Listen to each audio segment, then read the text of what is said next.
Welcome to the Spinoso Podcast. I'm your host, Dr. Alex Spinoso. My medical expertise is in scaling all types of businesses in the medical field. That was redundant to 7, 8, and even 9 figures. And I'm doing this to help you guys out. This isn't a podcast telling you you should do this. I'm just telling you how I did this. So I want to be there for you. I'll be there for you. Okay. Let's just get into it. As always, I have Miss Amanda May. Um, Did you get attacked by a bear? You're like missing your sleeves. What happened? It's hot outside. Okay, but we're Yeah. inside. Well, I know, but I had to go outside to get inside. And so, I think it's that airiness. Yeah, I I mean, like it. Mason could cut the bottom half of his pants off and we could just match. He Yeah, could there you cut go. holes in Yeah, his yeah. pants. Mason, who Mason is records, sweating. who records and publishes our podcast, is wearing jeans indoors, and he sweats like an insane little monkey, and he just refuses to wear shorts. So he's wearing his jeans We just rolled up. cut. Yeah, We can just cut. we just cut it like yours. For Yeah, those we'll who just can't cut the see, whole front out of yeah. your pants. For those who are Mason. listening and can't see, it's just like somebody attacked your shoulders and just cut your shoulders out. It was like, I just want to see the shoulders, and they cut them out. Yeah. Mm-hmm. This is why I can't design women's clothes, because I would just like, power girl it. I don't know if you've ever seen that, or it's just cut across the chest. Half her boobs are out. Look up Oh, Power I have Girl. seen those. Yeah, look No, up I Power mean, I Girl. think I have a few of those too. Oh, okay. Well, Yeah. good for you. Maybe those would be better to Good wear on the good podcast for than you. my shoulders Yeah, out. no. You can't wear those on the podcast. I wouldn't be able to concentrate the entire time. Yeah, can't do that. Nope. So today we're gonna shift a little bit and talk about kids and Oh, the let's do benefit it. of kids. There you go. There you go. Shoulders out equal children, you Yeah, know? that's pretty much what it leads to. There you go. Yeah, Uh, hussy. I'm trying to get it together. There I you go. swear. Good. I'll get it figured out one day. Good. You should. But today's topic will be fun. We're gonna talk about something that's surprising to some, and that's about kids really being a benefit and not necessarily holding you back as an entrepreneur, which a lot of people do think it's more of like a handicap, if you will, like having kids and what that does to your career, and certainly changes things, which we're going to talk about today, but also the benefits of it and just kind of focusing on what is good in regards to having kids and how it can be really a huge help in creating success. Sounds good. Let's do it. Yeah. So the first thing that we will dive into is really about how the lessons in parenting, good lessons in parenting. If you're a shitty parent, don't do that as a leader, or maybe it teaches you what not to do. But as a good parent, how those lessons parallel into being a good leader, with your teams and stuff too. Yeah, and the fundamentals are the same, and I've got colleagues and friends that have built great businesses, and they don't have any kids, but they'd be great parents because you see how they treat their staff, you see how they treat their teams and their family around them and things like that, and really the fundamentals of parenting and business when it comes to teammates or employees are the same. You have to set expectations, you have to communicate clearly, you have to follow through when there's consequences. In our house, we can spank every once in a while if they're being really bad. I can't do that at work, so don't do that at work, please. God, don't. You did not hear that from me. If you try and do it and say I said that, no bullshit. Celebrate. Your wins. Celebrate your kids' wins. Show love and patience. I think one of the biggest things about children that parallels employees is the frustration. You cannot and should not, although I'm guilty of it, get extremely frustrated because that doesn't solve anything. Getting frustrated and screaming, a lot of times it doesn't solve shit. Sometimes it'll get your point across though. I will say that. So I can't totally knock it because after the fourth time that Geo does the same thing while staring at me, it's like, whatever, you motherfucker. What are you doing? Stop that. So I think that's a huge part of it. I think at the same time, when you learn how to guide toddlers and calm down toddlers and calm down children, it's the same, or at least it gives you what you need to handle a group of grown ass people. The problem is that sometimes they will act like toddlers as well, and sometimes you'll act like a toddler, and yeah, it just falls apart sometimes, but that's okay. We are It's really alright. just big kids, all of Absolutely. us, which is why I 100%. really love that trending thing on Instagram now where they make people into babies. Oh, Like, have you yeah, seen yeah, that? yeah. I Well, have. Theo Von is, like, freaking He's hilarious hilarious. anyway, Mhm. but But yeah, Theo Von as a baby is next as a level. baby is next level. Yeah, saying the crazy stuff he says, Yeah. but you're just like, "This is so perfect because these really just are a reflection of who we all are. So the next time you're mad at somebody, turn them into, like, an AI baby. It's gonna change your whole perspective. Yeah, I should. Definitely. That's actually pretty funny. Uh, That's a good lesson. That's like, when you're public speaking, they say, picture the audience naked. If you're nervous about something, just picture your staff as a baby. as a You'll baby. be good. There's a baby. Gives you a lot of understanding. Yeah, there you go. I can relate that to that too, because with Elia, I'm very, gentle parenting, if Okay. you will, That's but terrible. she is so determined sometimes. She will straight up stare me in the face while I am like, "Do not climb on the kitchen table." Yeah. And then Yeah, she'll do it? what she no, she still does it. Yeah. Well, that's what I'm saying. What she'll Yeah, do that's is, like, because gentle sh parenting doesn't work. she climbs on it, and while she's climbing on it, she's shaking her head Yeah. yes, because she knows I'm gonna tell her no. Yeah, So exactly. she's like, Yes, this is so fine. every once in a while, I have to be, like, loud and assertive with her, which I try to make when I really wanna, like, "Okay, now you've pushed the limit." Mhm. But she'll stop for a second, she still doesn't care. No, No, she still looks at me like that's what I love about sometimes kids. she gets a little teary-eyed, like, "Oh," but then it's, like, right back at it, and Yeah. she's like, Yeah, babies give 2 "No, fucks, which there's is the no." greatest thing. Yeah. So, what's the difference between you parenting 20 years ago when you were younger and you parenting now? Well, that's it.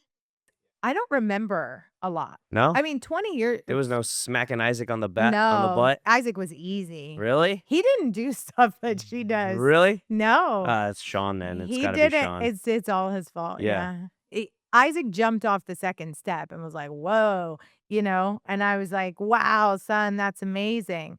Uh, that was, like, his crazy. yeah. It Ellie is, was his like, extreme. literally, like, walking on the back of the couch, like, "Woo," Jesus Christ. It's different. She's got a different energy for sure. Yeah. So maybe it was good it happened this way because 'cause I'm a lot more patient now. So I can I can handle some of that. And I think part of what makes it different now, and maybe how really this connects to my leadership, is recognizing, like, each person's sovereignty. Like, she is a unique being. She's not Isaac, obviously, but the way he was as a kid is how he is as an adult. And so I see maybe this goes back to seeing every adult as a kid. I can see how some of these things that she does, that determination, that push, that kinda wild side will be good later. And really just, like, honoring that in her, and obviously I gotta keep her safe, but ultimately, it's like empowering her to use those things in a good way, Yeah, and we have to do the same things with our teams. It's like each person shows up different. You might have people that are really chill about stuff. You might have people that are all about urgency, which we talk about, and they push or, people that you tell them, "This is how we do it," and they're like, "Man, I don't really do it that way." That guided in the right place can be great in your business because you really have to have a little bit of all of it. So I think the level of acceptance I have now at this phase in my life, like I really accept that her little personality and desires and they're starting to show up, her way of being in this world is showing up and it's like where can I support those things? yeah, that's a huge part of, being a parent and learning that lesson is how to lead your team because, like you said, every single child or you're 2, I've got 4. So, every single child is totally different. They like to be talked to in a different way, they react differently, and your staff is the same. Trying to put a, round block into a square hole It's just sometimes not going to work. But at the same time, making sure that you're taking care of every single person as an individual to a degree. Sometimes you can't do that when you got hundreds of employees like we have now. It doesn't work that way. Mhm. But making sure that you communicate in multiple different ways, multiple different aspects of it, so that you get your point across, and making sure that whatever way you're going to communicate, it's heard by everyone and not just a small finite group of people. So how do you feel like your parenting style has changed even in this short window of time going from having the triplets to Yeah. now having Camila? Oh, I just yell twice as much instead of single. No, 3-year-olds are feral, evil beasts from hell that either are trying to kill themselves or each other at every waking hour. Especially with 3. Yeah. Oh Oh, my. they say 2, terrible 2s. No, I think people lied.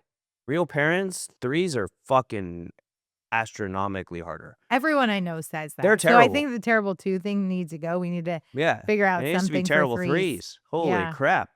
Move it back 1 year. It's crazy. But I think naturally, as a father, boys are different than girls in raising them. The boys, again, you like push them, you want them to be strong, you want them to be tough, and I actually do that a lot for Bella as well. But Camila's totally different, and I think she's only one, so I think there's that as well. But you're a lot sweeter with the girls. You're a lot softer with the girls. Um, they for the most part, cry quicker, although Leo is just a pain in the ass sometimes. That dude cries over everything, but I think he just gets mentally frustrated over everything. Um, And that's but his response is and to that's his cry. He response so is he to doesn't cry. get angry, he No, he cries. well, it that's a anger. He gets so angry that he cries. Oh, That's okay. like a mixed emotion. Yeah, he's kinda like me with that. But I think with the kids, it is being as patient as I possibly can with them, having to repeat yourself as much as possible, and then realizing as a leader you have to repeat yourself as much as you would repeat for your kids.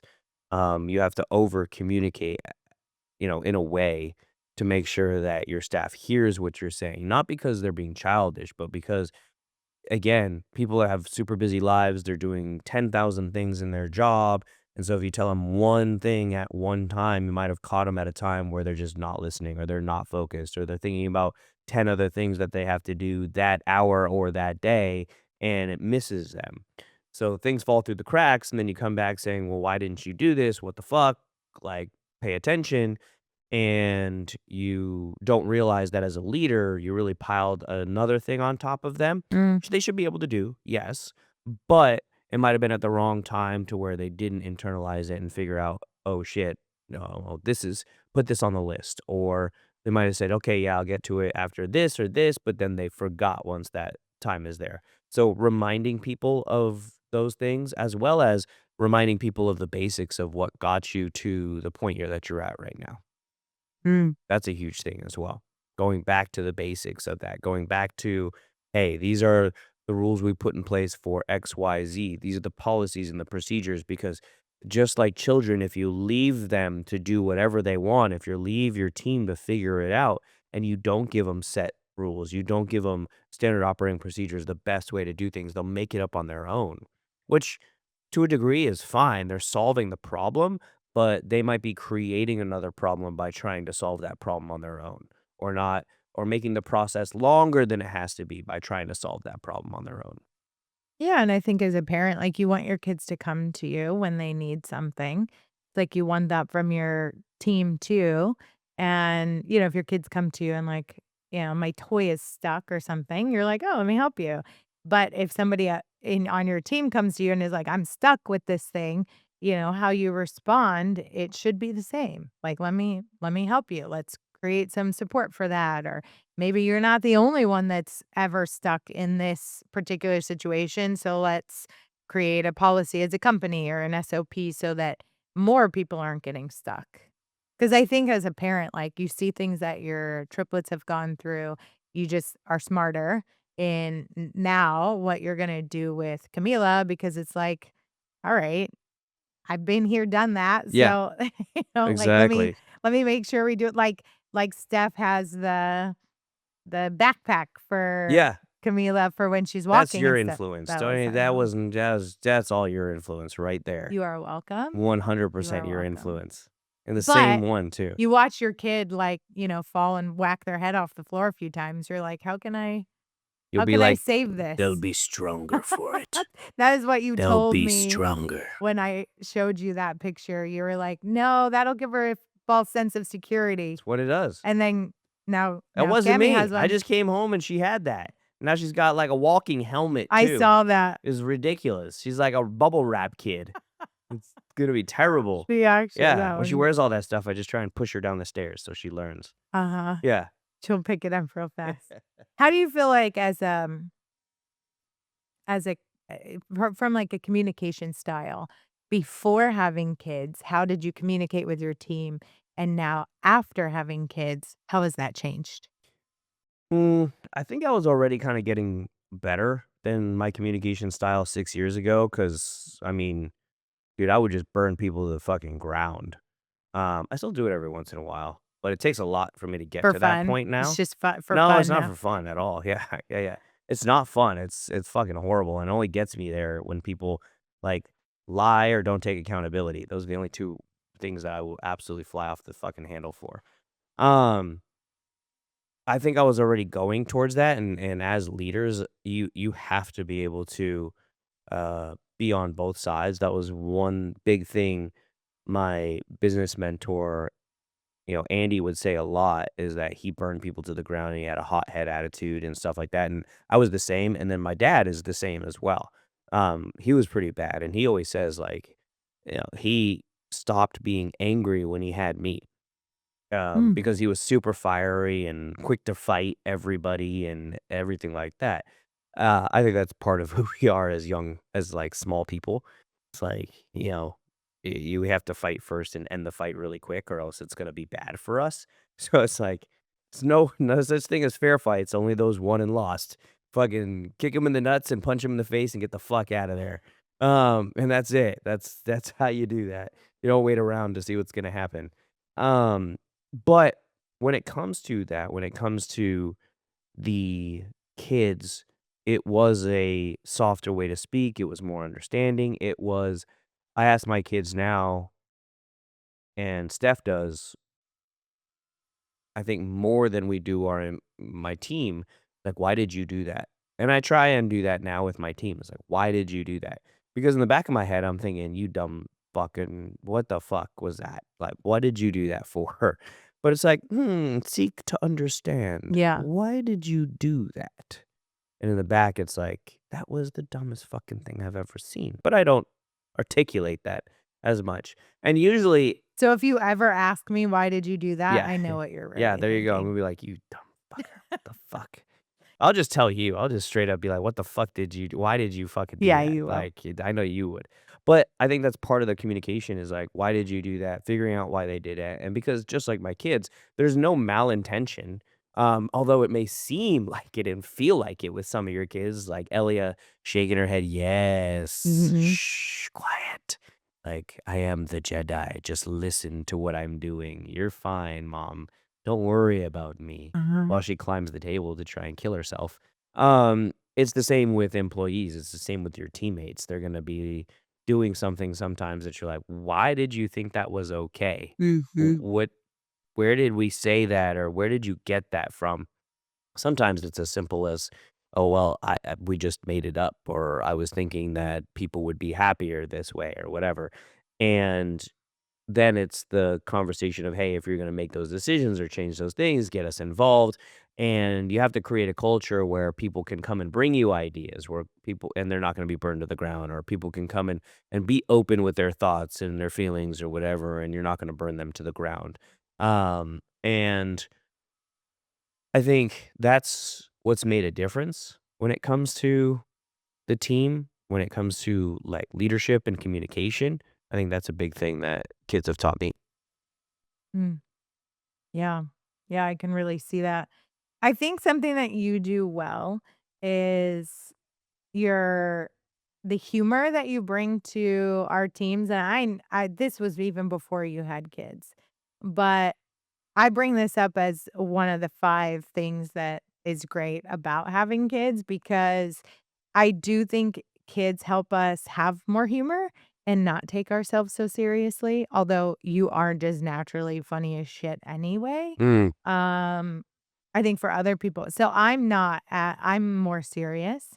Being around you has lightened even sometimes in text, it's like a push for me to be like, "Okay, I can be funny about this," you know?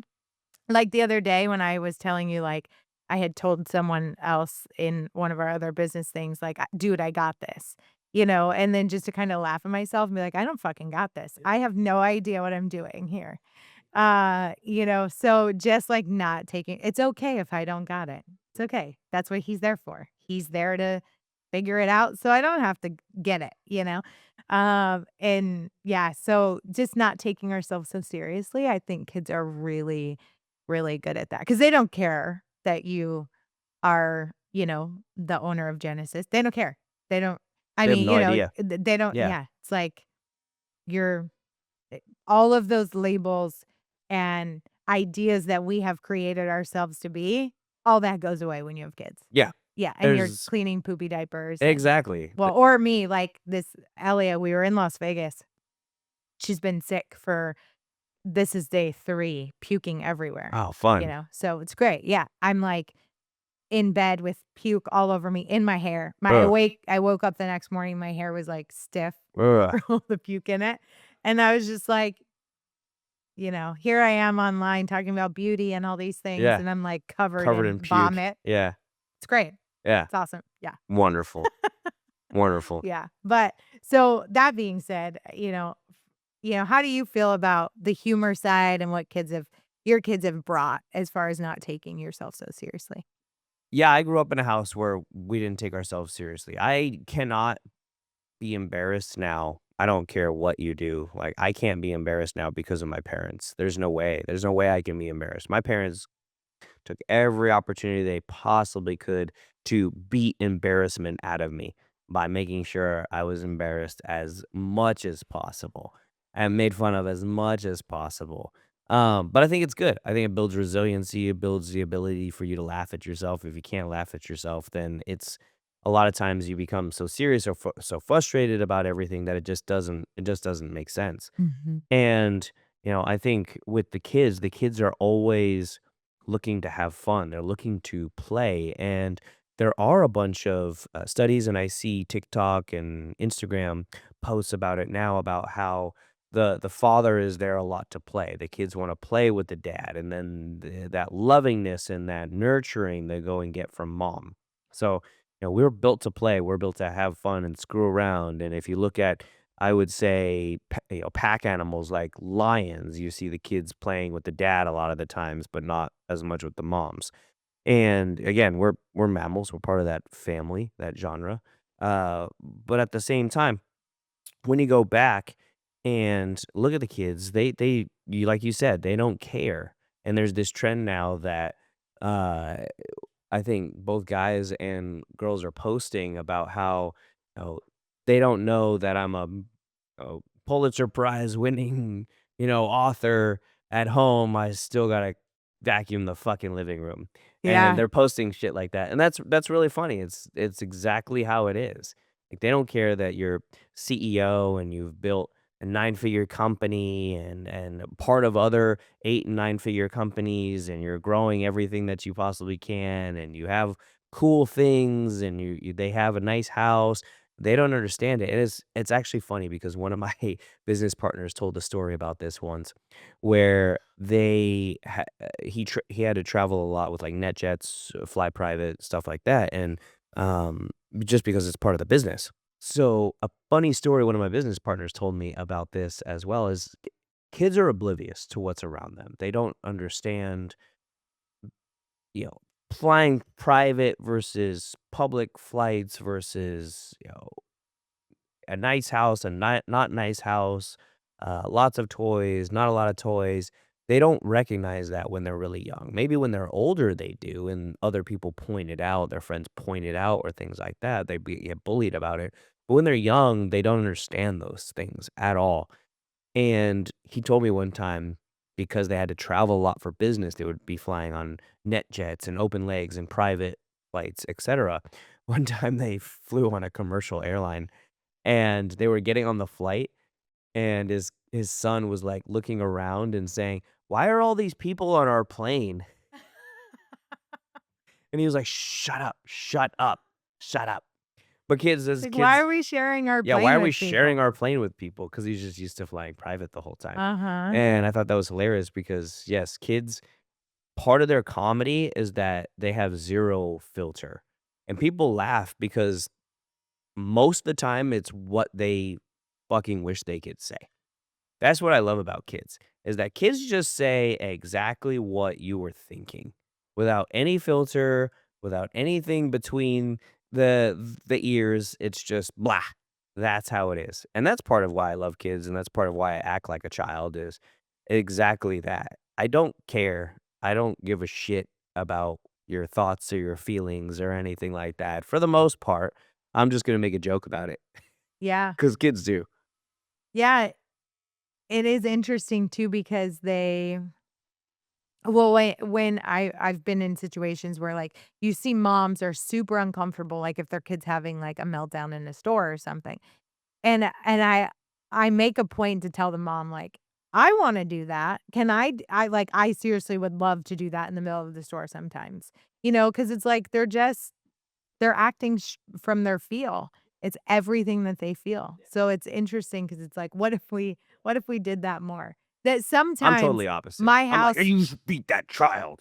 Take that fucking child outside. Stop screaming in the" you know are you? yeah. Oh, Okay, yeah, really? oh, yeah. I'm like, "Do you Oh, wanna go outside? We need to go outside."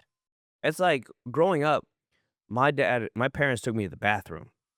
Yeah, you knew if you're going to the bathroom, you're getting ass whooping. huh.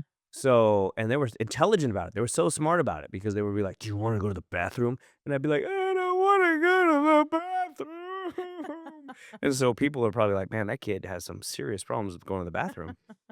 And so it's fucking genius. Genius, right?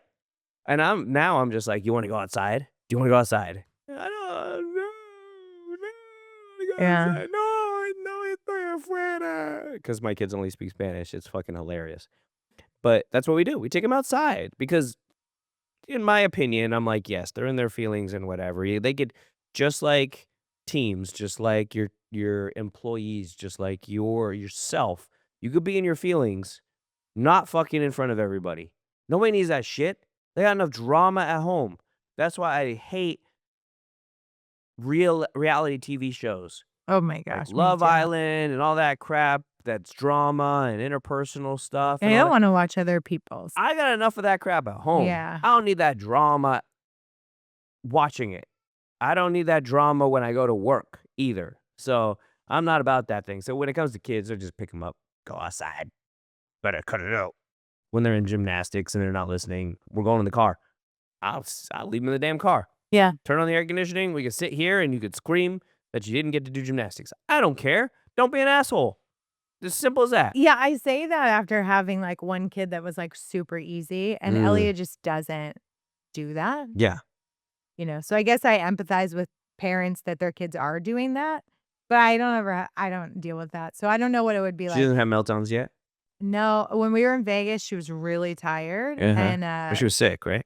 well, this was, like, the 2nd day Oh, we were there, okay. and she was super tired, and we were, like, finishing up at the buffet, and she had one, like, just moment, and I was like, "She's done, I'm gonna go put her down for a nap," so I Yeah, left right away. yeah. That's probably the only time I've ever had to deal with that. Well, So I guess if you kids have at that age are 3 either and hungry or tired, tired. though. Yeah, Yeah. yeah. Yeah, so that's interesting when it comes to a team and it's how we relate to our kids when they're having tantrums. Like, you can have those big feelings, have them privately or talk to me privately. Don't, express that in front of the entire team and impact the culture that we're creating, which is something you do have to teach people because there's value there. What do you feel like your kid how have your kids humbled you? As we were talking about them not caring Yeah. about all these great things you've created, how do you feel like they've humbled you through this process? Because 'Cause you've seen, Yeah. your life and everything you're building has really has really grown. Yeah. So, how's that kept you humble in the process? Well, kids don't realize anything is happening when it comes to that stuff, like we talked about. At the same time, my kids aren't old enough to make fun of you or like humble you in any way, like some kids do. And I'm sure they will make fun of me as they get older, etc. You always make fun of your parents at some point. Mhm. But I think that the humility part comes from the fact that they can be happy with nearly anything that they do. That the boys love cars. They talk all the time about buying cars, etcetera, but they'll play with the same thing for a long period of time, or they'll be happy watching just sitting and watching Tom and Jerry, or they'll be happy just being around you, just sitting on your lap, just hanging out with you, etcetera. So that has kept me, humble, that's kept me grounded because, like you said, they don't care what's in the bank account. They don't care what's there. And I had a conversation with a friend this last weekend about this exact thing.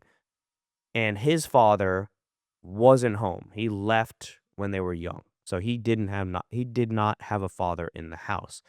And he said, I need to make sure that I work my ass off so when my boys get old enough to ask if they want to play baseball or basketball or any extracurricular activities because their friends are doing it, that I'm able to give that to them.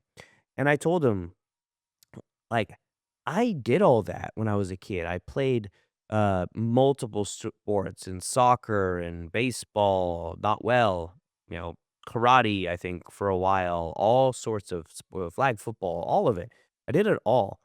And I told him I don't remember any of those times. There were a few games that I remember winning and a few games that I remember losing my entire life, but it wasn't until probably after the age of 10 that I really started to remember those sports times. But when I was younger, I don't remember anything other than my parents being there. That's it. That was the only part I remember. So with him, I told him the same thing.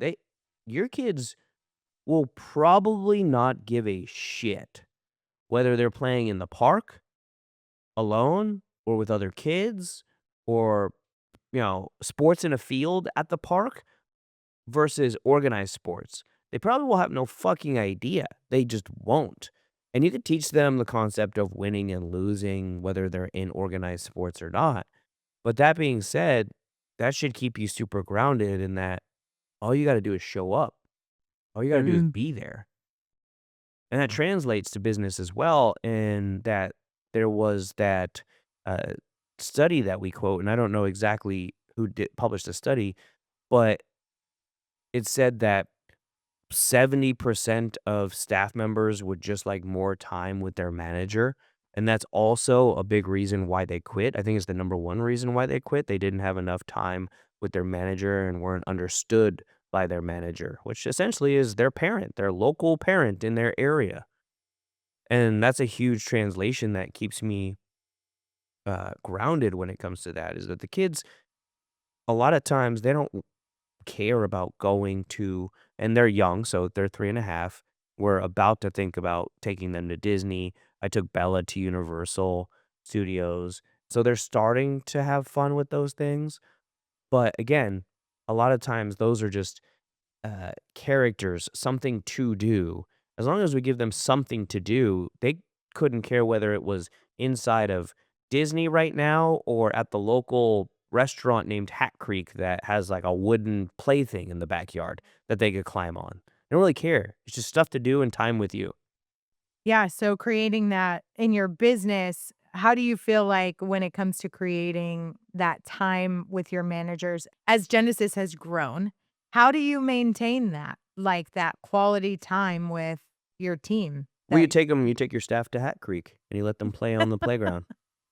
That's buy exactly him what you some do. pizza and Yeah, buy them some pizza and let them play on the playground. which Yeah, is kind of what we do at our corporate events. yeah, that's exactly what We we do. find a That's playground literally what we to do. let people play Yeah. on. No, different businesses do it in different ways. But for Genesis, we encourage our staff to take our clinic directors to take their staff out at least every quarter to do something, whether that's karaoke or whether that's going just to a nice dinner. Or I think the girls in Texas went to puppy yoga the other day, yoga with puppies, That's fun. or paint night, things like that. Go out and have fun. Um, uh, One of my friends, they do in their business like team workouts and workouts together, because if you sweat and you work and you go through hell together and you pick each other up, it creates a bond.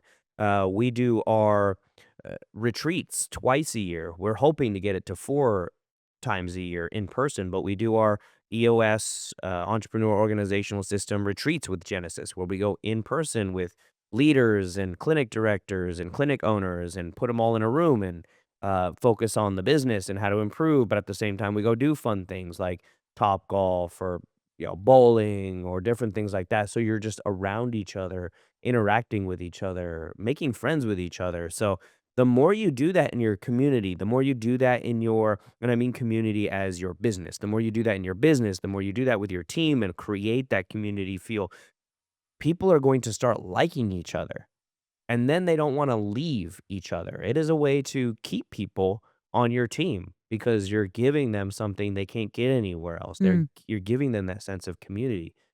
And this goes back to all the major businesses, even Disney. One of the greatest stories that I love about Disney World and Walt Disney is that they created a city named Celebration, Florida, outside of Disney World. And in Celebration, Florida, it's, your stereotypical, if you were to watch a live action, I gotta say live action now because there is, so much animated stuff, but if you were to watch a real live action, Pleasantville, if you will, type of movie with the white picket fence and all the houses are a nice pastel color, your typical Florida, if you could imagine what that looks like, I know you can. They built this town called Celebration, and all of the Disney employees are able to live there. They're able to buy houses. There's nobody that who is not a Disney employee allowed to buy houses there, etc. So they bought that, and they have community cookouts, and they have free theater and things like that. And what that does is create a sense of community tied with Disney. So as those kids grow up, they see the community that their parents are tied in with Disney. And it pretty much guaranteed in the future that those kids would end up working for Disney as they grew up because they were involved everything. They were brought to everything, etc. So that's something that really businesses at the next level do. And I think there are businesses out there that have big barbecues with their families and huge block parties with families and stuff like that because they want to get as much of the families involved. They want to get as much of the people that these employees are going home and paying for their rent and their roof and their food and everything. They want to get to know them. They want to be around them. I think that's a very, very great thing that people need to realize is important. And if you're listening and you don't necessarily have the budget for a lot of extracurricular activities, one-on-one time with your team, the manager and the team or the leader and the team, one-on-ones, group huddles like in the mornings, even, a monthly or you could do coffee, smaller things, you don't have to go extravagant. Do what it's that statement, do what you can with what you have where Yep. you're at. So whatever that looks like for you and your business and your budget, taking whatever you can do and doing something. Yeah. Um, Everybody can afford a fucking pack of hot dogs and to grill. Okay? You can. you definitely can. Period. But even just that one-on-one time makes a difference because One your team absolutely. feels understood. And that's like your kids. I mean, you have 4 kids, but you do spend one-on-one time with them. Like Yeah, you I took try. It's Bella difficult, but to yeah. Universal. Yep. That's one-on-one time. You've taken Cammy on one-on-one trips. You spend different time with the boys than you do with the girls, and so spending that one-on-one time is super important. And now obviously as your business is expanding and you have more people on your team, you're not necessarily the one spending one-on-one time with everyone, but their immediate higher up should be. And that's how you create a culture where there's layers to it, but those people feel like they're getting that quality time with their manager that they need and Mhm, they desire really. mhm. It keeps them tuned in to what you're creating. Yeah, absolutely. That was actually a huge lesson that I learned from a great father. I met him at, gosh, I think it was a friend's birthday party. And he was a published author, and gosh, he had so many great stories. And I always like to ask parents, like, what's your best parenting advice? Like, give me some parenting advice. And his best advice, he had two boys. Yeah, two boys. And he said his best parenting advice was once a month taking those boys or one of the boys each at a time, so individually, having their day. And sometimes their day was a whole day, sometimes their day was just a lunch, but he would ask him, "What do you want to do?" And he would just go take him to do that. And he said, "Sometimes we end up golfing, and sometimes we ended up at like an arcade, and sometimes we ended up just sitting at a park, and sometimes we ate lunch." And every day, not every day, every month, he would spend at least one day with them doing something with them. And he said it was like the best connection that he had and the time that he could spend with them, that they absolutely enjoyed it. And even to this day now, his kids are in college, and when they come back, they try and have that day with him as much as possible. And he said, "My kids told me all sorts of shit as they were growing up during that time that I had alone with them. And that's the best thing you can do to be involved is just spend the time, as you're Mm, saying, right. is make it necessary to spend the time. And some of you guys with your management teams, and we do this, we tell our teams to do this in Genesis, and they're like, "Well, we're busy, we have time and everything." You could probably find, you know, 30 minutes times 5 employees that you have directly under you. That would be what? Two and a 2.5 half hours hours. in a whole month.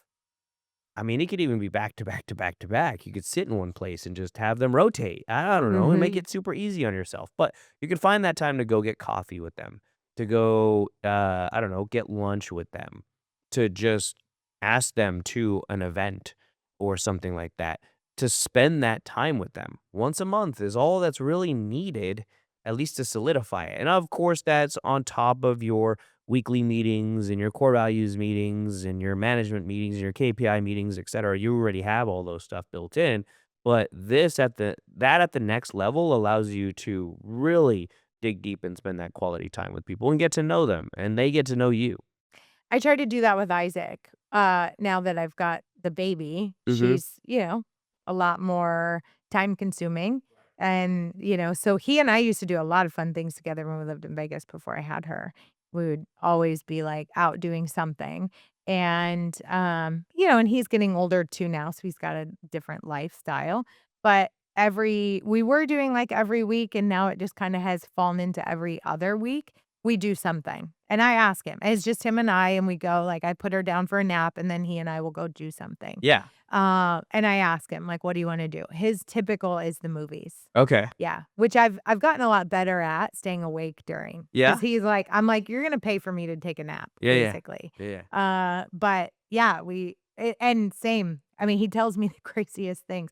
We usually 2 minutes down the street too. He's like, "You wanna know what?" I'm like, "Yeah, I wanna know all the things," I wanna know what. Yes. So yeah, he does spill the beans, which is it's fun as a mom, Yeah. and he asked me because he's kinda got this goal of, like, figuring out how to move out Mhm. and get his life started.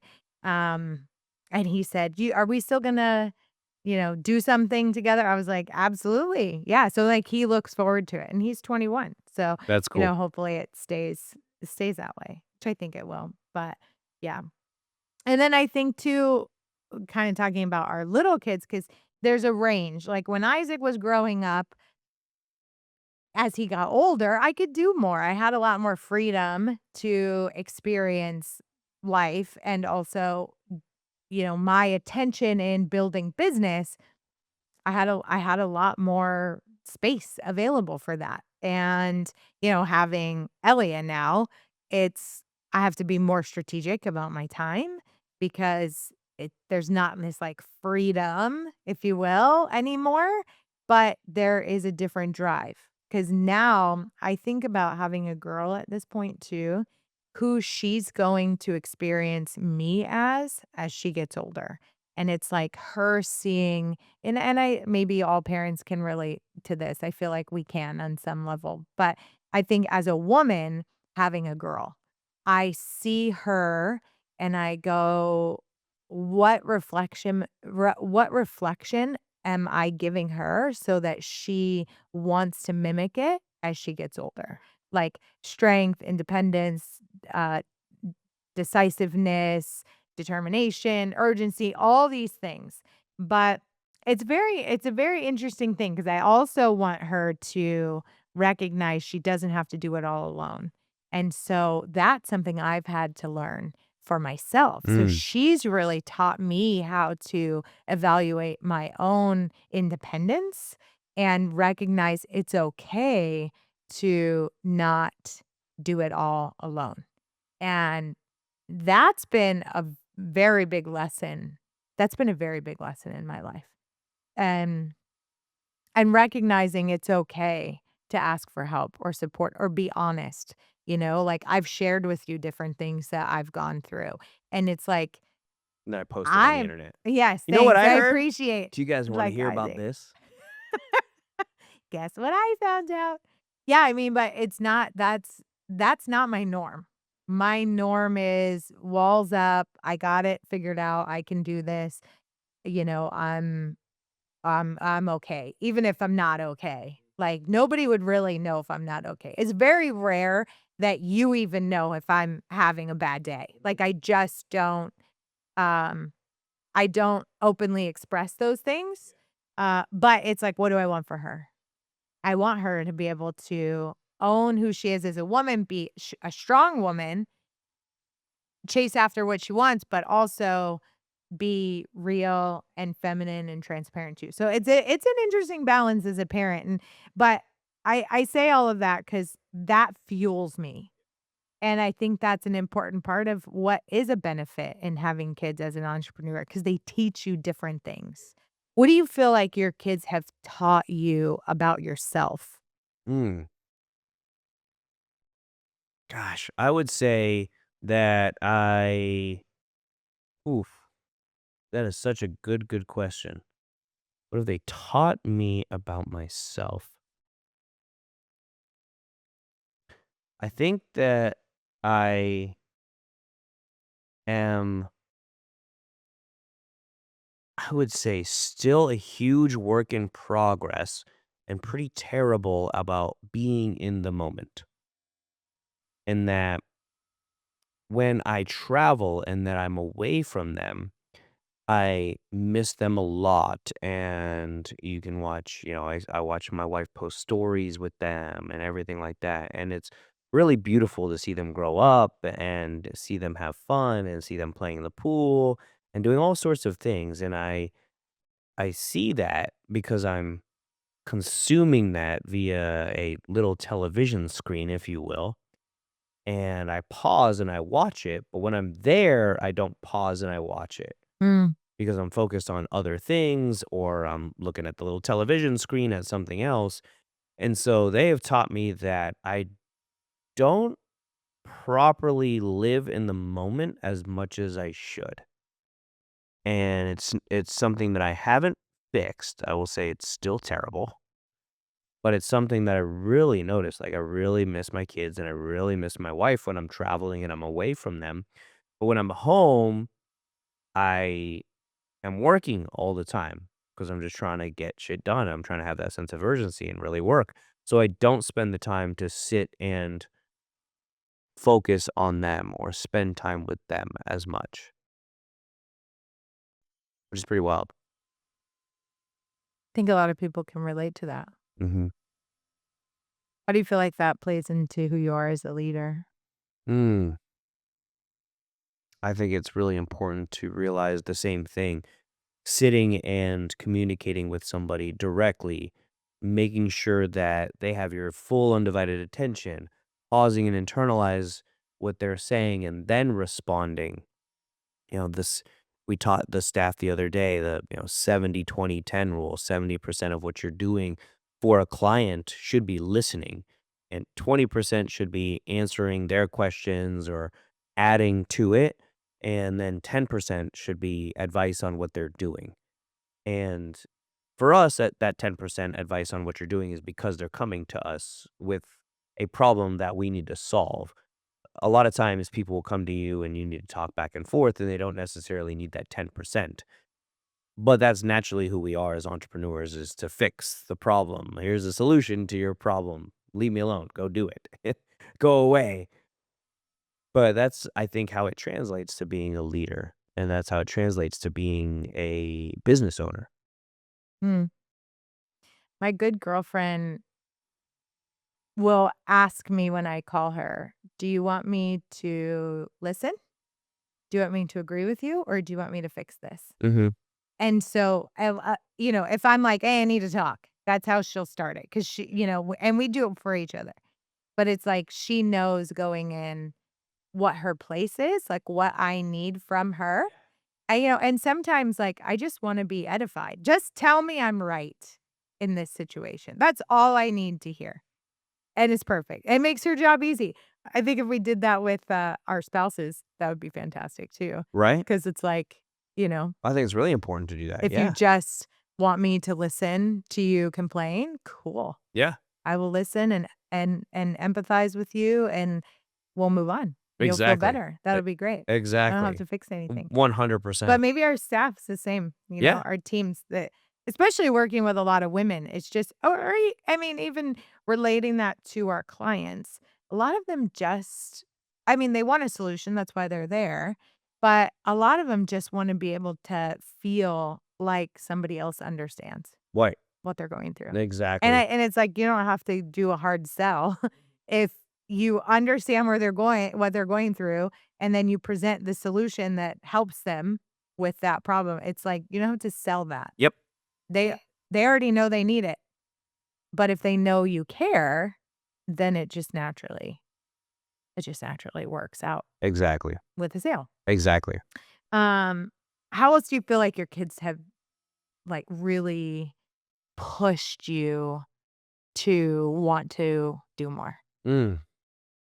It's not about me anymore, and the car I still love the cars. I still love, the gym and the cool things I get to do, but it's really awesome to see them super happy. It's really awesome to see, Bella ride on the little bumblebee, merry-go-round at Universal, or Steph took the boys to the mall the other day and they were all riding the carousel that's inside the mall. So it's cool to see them experience those things and really enjoy those things, just like it is with your team. It's cool to see your team buy what they need, or move into a new rental house, or pay for mortgage, or pay for a down payment on a car, buy themselves patio furniture, or take their family somewhere. And it's important to remember that, because you cannot at that point be lazy. Everyone that you hire that's on your team from then on requires that you show up. They depend on you to show up. If you're lazy and you sit at home and you do nothing, it doesn't just affect you anymore. Maybe at the beginning it did, but now it affects everyone. It affects their paychecks. It affects their livelihood. And this is one of the things that I don't post with politics, or feelings on this or that, or try and go off the deep end with whether it's Trump, or what a congressman said, or a House or a Senate member said, or whatever, is because I believe some of my some of my colleagues in business and some of my friends who run massive businesses will argue with me on this. But I do believe that all those things that might turn somebody off, whether it's politics or your religion or sometimes your weird beliefs, I think that shit has no room for business. Because if you look at the really big fucking companies, like I'm talking about the Nikes, the Amazons, the Nvidias, the, I don't know, Teslas or, Twitter or X or Facebook, which is Meta. If you look at all those, they have people on the right, they have people on the left. They have Republicans. They have Democrats. They have independents. They have straight people. They have gay people. They have transvestites. They have and all the letters of the alphabet, LGBTQ, and the ones after it that I don't know what they are. They have everybody. Everybody on their teams. And it doesn't make them whitewashed to a degree or washed to a degree because they're catering to everybody. It just makes them a massive fucking company. And like attracts like. When you're small, you're gonna have the same types of people on your team, maybe the same religion, maybe the same systems, maybe et cetera. It's gonna be the same, but my hope is that Genesis, Excesso, all of our businesses grow to the point all of my businesses grow to the point where I don't wanna say I have to, but I have to hire people who aren't like me and are not thinking like me or, the 50% that maybe hate me. I hope I have to hire those people. I hope I have to because just the sheer amount of business that we're doing, people that we need, warehouses, systems, processes, positions, etcetera, that we need is it is a requirement for me to hire those people or else we won't grow.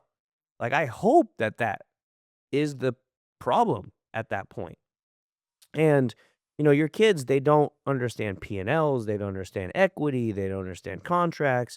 They just want to feel safe. They wanna feel like they have a place to go to, and that's what I hope my staff feels, and that's what I hope I get to continue to pour into them, and that's part of Genesis' vision and mission is to be the best place to work in the healthcare field. And sometimes that may mean stripping it down and eliminating all the bad apples and hiring all new good apples. That's just how it has to be. But that's kind of what's allowed me to think at the next level is that I want to make sure that when my kids grow up, they see what I did and they're proud of it and they continue to be proud of it and they want to be a part of it. And same with my team. I want them to grow and be proud of this and want to be a part of it and want to bring their kids into the company at someday when it's grown and when they're grown and be a part of the team. What I hear you saying is accepting all people, not just ones that are labeled the way we might feel comfortable with. Yeah. And when you think about kids, they do that. They accept everyone. They're not gonna go out on the playground and be like, "I don't like your hair. I'm not gonna play with you." Yeah. Your kid's not born racist. I'm sorry. Your No. kid's not born with those things. Your No, kid's they not don't born even with know. fear. They're not born with any of that. Yeah. So it's like I mean, there's kids that I've seen this, Isaac probably did this. You play all day, like, they're at church camp playing all day with Johnny, and you get home and you're like, "Oh, what was his name? I don't know. Yeah. I don't even know. I don't know, but I made a new best friend, but Yeah, I exactly. don't even know his name." Exactly. That label of Yep. a name isn't even important. It's just like they connect from being to being. Yeah. You're a human with needs. Our teams are humans with needs.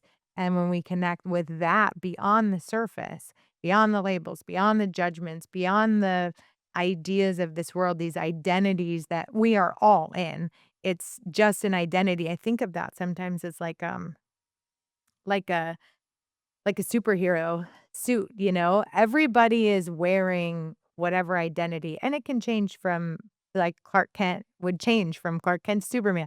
You change, like, I have a business identity, I have a mom identity, I have a, whatever space I'm in, I change identities.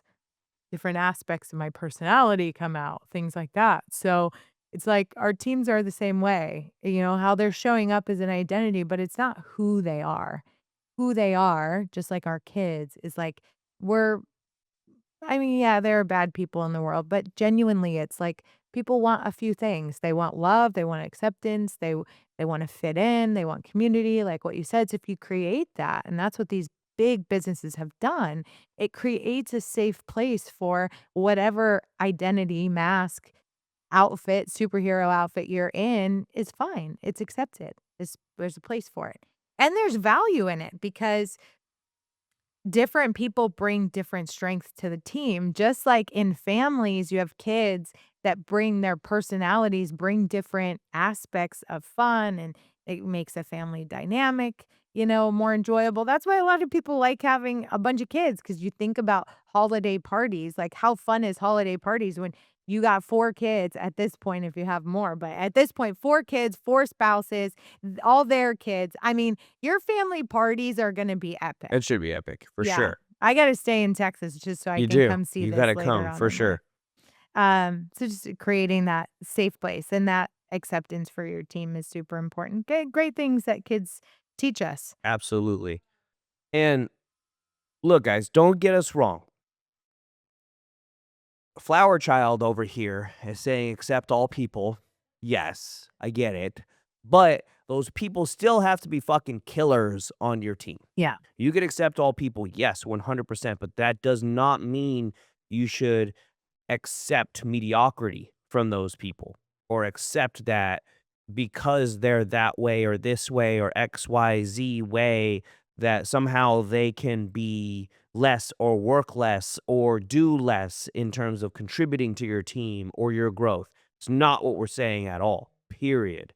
They still got to do their job. They still got to show up every day and they still have to succeed and, kill, kill, kill day in, day out for you and for your team. And they'll feel that 100%. Well, these people have to fit the company culture Yes, and align with the core values. absolutely. That it goes, that's the base, that's the foundation, and then anything that they decide after that is kinda what I'm talking about. Yep, It's like absolutely.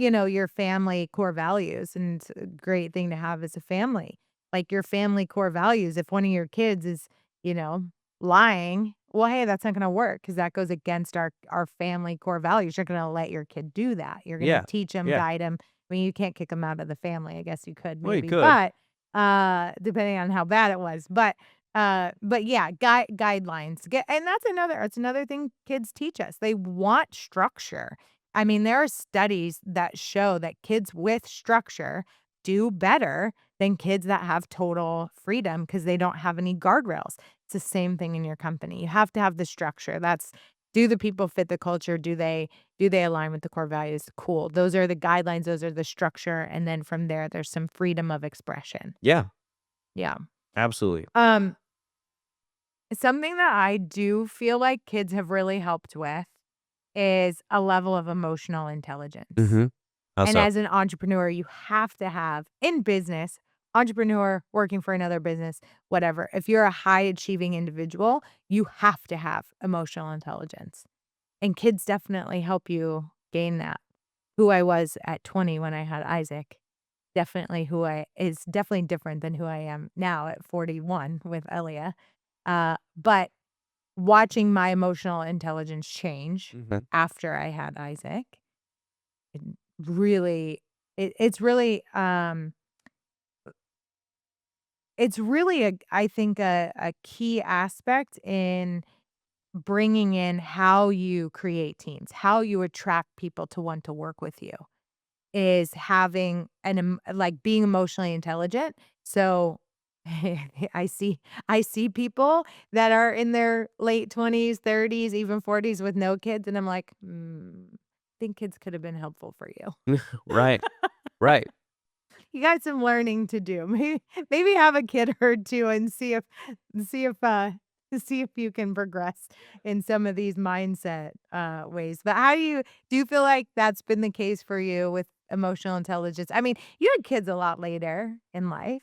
Well, I say a lot later, it's not like you're 90, but, um, you did have kids later in life. So how do you feel like emotional intelligence played a factor? I think it's a pretty big factor because I think it helped speed up my business acumen because I do have colleagues who don't have kids, and it took them longer to learn that emotional intelligence because it took really repetition and time and experience with their staff and their employees to build up that emotional intelligence. When you have children, every day you're dealing with emotional beings. Every day they're Leo is wildly upset and screams and cries if his cars are not lined up perfectly on the fireplace. He gets very, very angry if he can't fix something and put it back together after he's taken it apart.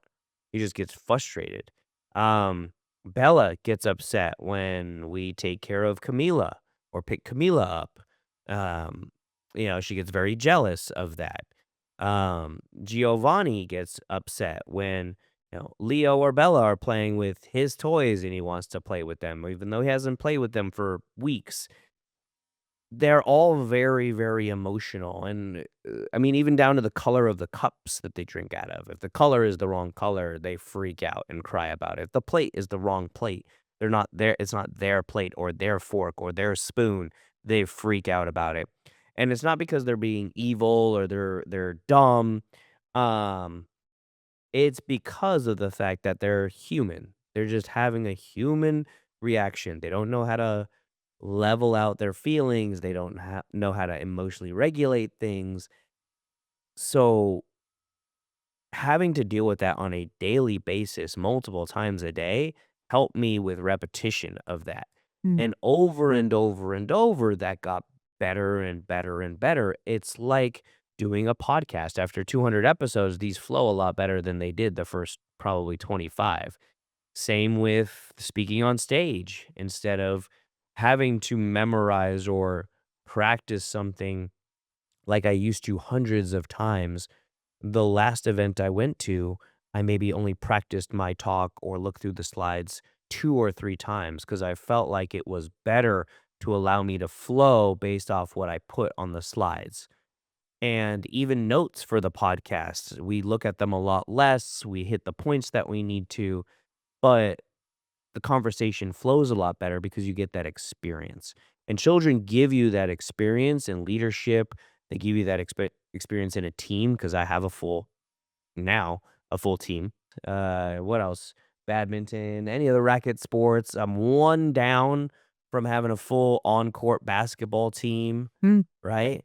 There's 6 of us, so I don't know how many players are there in water polo? I think maybe we're halfway towards, like, a water polo team or more than halfway towards a water polo team. We're halfway there to field a full soccer team, a full football team. We're there. We got a good amount of people on the team right now. We could definitely join a family band and have pretty much every instrument covered in that family band. And that's kinda how you think about it, where they're not emotional robots and neither are your staff. You're not gonna just be able to tell them, "Hey, do this, this, this," and have 0 empathy towards them and have 0 feelings or 0 concept of we're doing this as a group or as a team, and you expecting them to thrive in that situation if you're not doing any of that is foolish. Mm. As a leader too, and how that works with kids from an emotional intelligence standpoint, I find that I'm more mindful of how my actions impact somebody else now Mm, with kids, because it's like the things that we do, it doesn't just impact us.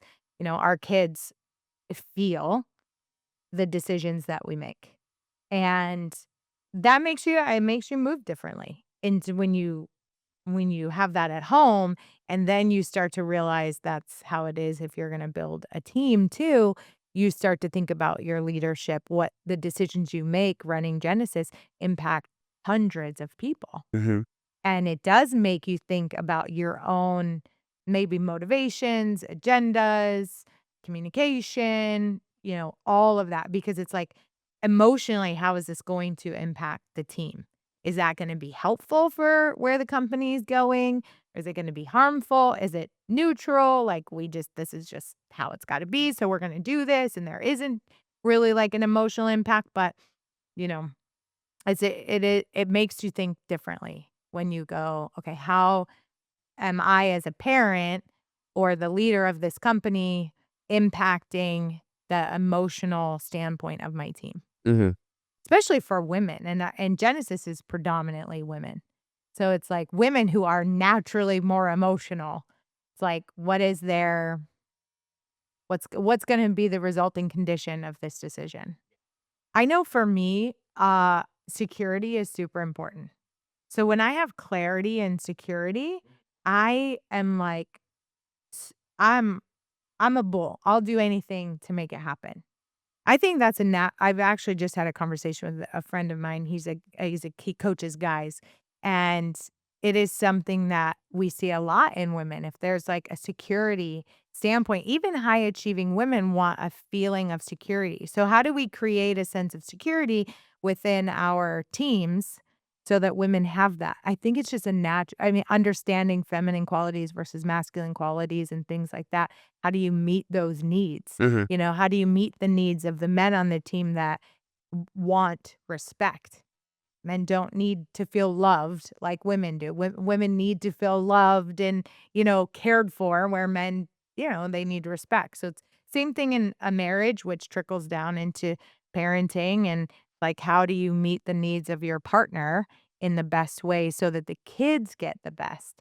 And then that's also something that when it comes to, corporate leadership from, like, our C-suite, how do I show up in my best way as a female leader? How do you show up and the men show up in their best way? And then how do we become a united front so that when we do address the team or have team calls, they see us as a team first so that they feel the security of, like, the C-suite's got this plan and we're moving this direction all together, so then they feel safe and secure. It's like if mom and dad are fighting at home, the kids aren't gonna be they're not gonna feel safe Right. with that. 100%. Yep.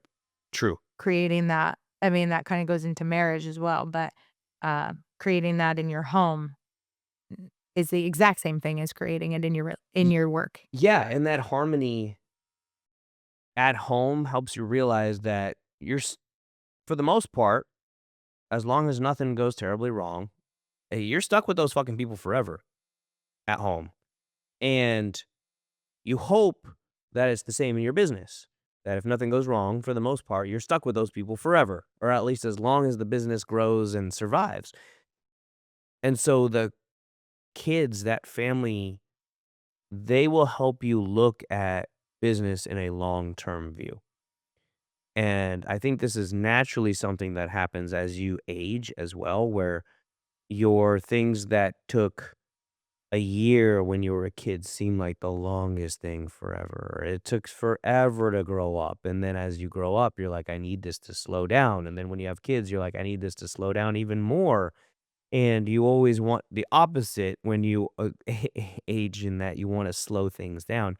But it helps me to think, okay, well, my kids are going to outlive me, God willing, and their kids, my grandkids are going to definitely outlive me, God willing.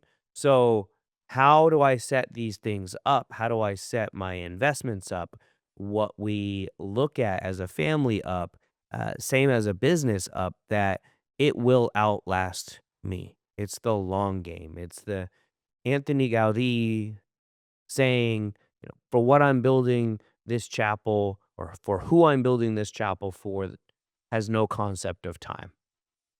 It's thinking that way as much as possible when you look at your kids and you realize they will outlast you. And many times, I would say, when you build your businesses, it'll be most of the people that you hire to a certain degree after age, 35, 40, like I am, they'll be younger than you.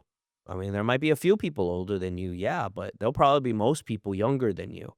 Uh, Unless you're a Zuckerberg or somebody like that, where you build up, 20, 21-year-old, 25-year-old, and you're building these massive tech companies with tons of people. But for the most part, in entrepreneurship, most of your employees are younger than you. Most of your team is younger than you. So you have to realize that they will all outlast you. They will all outlive you. And you need to think what you can do to help them in the future. What you can do to help them even when you're gone. That's the way you should think about your business and grow your business. And that doesn't mean you have to keep your business forever. That doesn't mean you have to stay in your job forever. It just means that you build your business and you build your systems and you have the foresight in mind to realize that there's going to be a day where you're not there anymore, because that's the goal. The goal is to sell it. The goal is to leave. The goal is to have other people run it for you, even if you do keep it. That's the goal, right? Freedom. That was the whole goal of being an entrepreneur, Yeah. is the freedom to not have to be there every single day. Now, when you build something like that, it ends up that you want to be there every single day because you get to be there every single day. But at the same time, all those people, again, are going to outlive you for the most part. It's the same in your home. You have to think generationally. You have to invest in those people because those people, those employees, those teammates, those front janitors, those people who believe in you, they will climb the ladder with you. And they will learn how to be the leaders. They will learn how to be the CC. They will learn how to be the C-suite executives, the clinic directors, etc. There will. How do you feel like fatherhood has changed your idea of success? The only thing that fatherhood has changed in my idea of success is wanting to have my children spend time with me when I'm older. Because I see there's plenty of people who don't want to spend time with their family, don't want to spend time with their parents, don't want to be around their family or their parents. And there's two opposing studies that I always think in my mind. One says by the time that your kid is 12 or 13, you will have spent 75% of their lifetime. All the time that you have with them, 75% of it will already be spent by the time they're 12 or 13. Then there's the opposite, which is another study that says the wealthier you are, the more time you will get to spend with your adult children. Mm, So, wow. nothing when it came to building a business, growing a business, wanting to pour into others has changed at all. None of that changed. None of that thought changed. None of that leadership changed because I was already thinking that way. Having the kids made me want to change the way I was as a father. Well, I wasn't a father. Change the way I am at home and as a father and the way I show up, because I would love my kids to come home every holiday or want to come home or want to go on family vacations or want to go over to our, I don't know, beach house or vacation house, because because they had a great childhood, because they loved growing up here, because we gave them the tools to succeed and they saw that. And we didn't give them everything. It wasn't like a silver spoon, because my kids will grow up with a lot more than I grew up with, and I grew up with a lot more than what my parents grew up with, and so on down the line. I hope to continue that trend, even though there's a third study that shows that 3 generations after you're gone, that generation will fuck up all your money. So it's all just a fucking fuck all. Yeah, what's the reason if we're doing any of this, you know? It's really do what you want, how you want it, and take care of your family and enjoy life as much as you possibly can, and be the best that you can possibly be and everything. That's all we're trying to do. That's a great way to end this There conversation. you go. I love it. Yeah, It's true. So if you're listening and you want more info, go to dralexspinoso.com. You can also check out free courses, and then the mastermind, which I got to attend last week, was incredible. Really, really awesome group of people that you've gotten together. So joincharismatics.com. That's where people can find out about that. But yeah, I mean, they need to connect with you because you have a lot of great insights for building business, leadership, and even parenthood. absolutely, guys. We're gonna ramp up our content. Talking with Mason this morning, we're gonna go ham on everything from social media to charismatics to marketing, top to bottom. I hope to see you guys on the inside. I'll see you guys soon.